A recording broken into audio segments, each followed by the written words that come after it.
So this is the 2020 Tohatsu MFS 20E outboard motor. I just purchased this a few months back. I bought it from a online distributor out of Tennessee, and it was shipped here within a week. It arrived on a truck. The cardboard box that came in was super solid. The inside, it was packed very well. No issues there. I mean, it could have traveled much further distance, and I think it would have done just fine. I got the motor through the break-in period. I followed it exactly as it shows inside the manual, and I think I've got a little over 12 hours now. I'll show you the meter on that in a few minutes. But it's ran really well. I'm very impressed with Tohatsu. I had a carbureted model before, a 15 horse, back some years ago. It always ran good. It was a little finicky when it was cold out, but it was a really strong running motor. The fuel injection on this one makes it a really super easy start. And so far it's pretty much been flawless.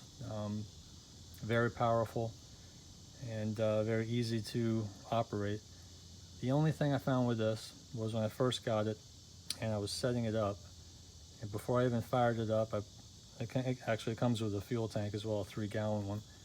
Hooked it up and pumped up the bulb, and I smelled gas. And I started looking around like, what's going on here?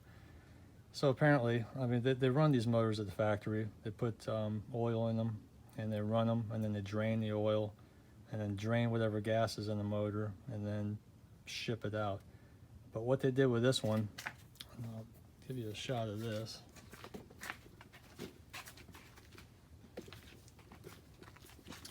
All right. So right here is your fuel filter or water separator. It's a combination unit, I guess.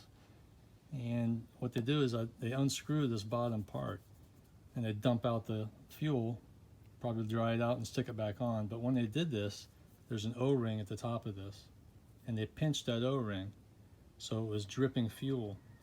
So I took this off to figure out what was going on. You know, I pull out this O-ring, and the thing's almost, cut in half. I was very surprised.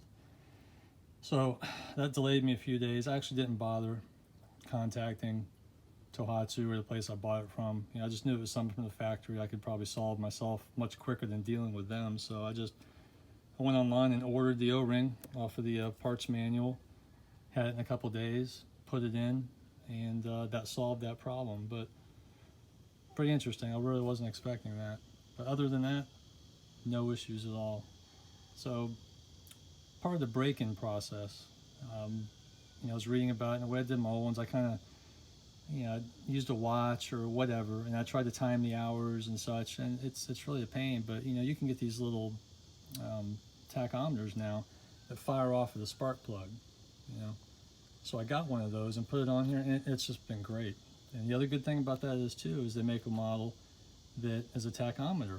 So I got one of those and put it on, and that was great too, because it allowed me to figure out which prop I needed. So as part of my break-in, I was adjusting the tilt, the trim, trying to figure out a lot of the different ways I need to position it based on my weight in the boat.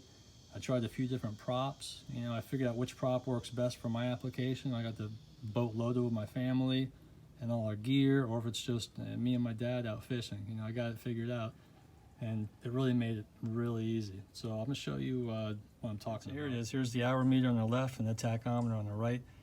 I think I called the hour meter or tachometer a minute ago by mistake, but I meant to say hour meter. So the one on the left is the hour meter, the one on the right is the tachometer.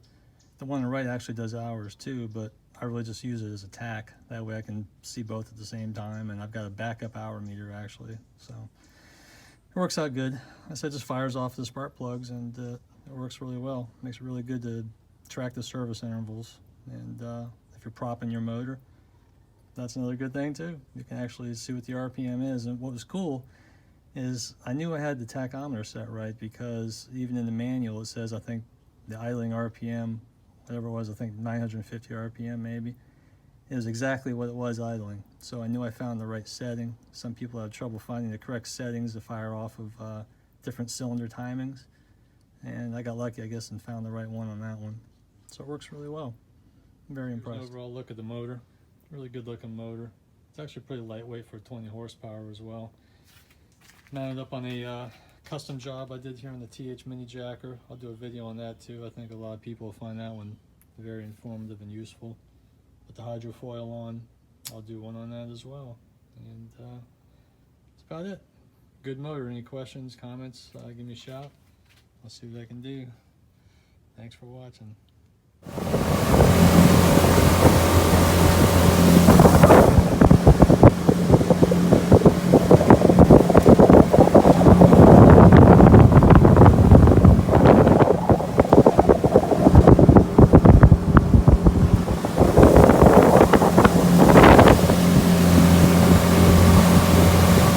Thanks for watching. Please subscribe.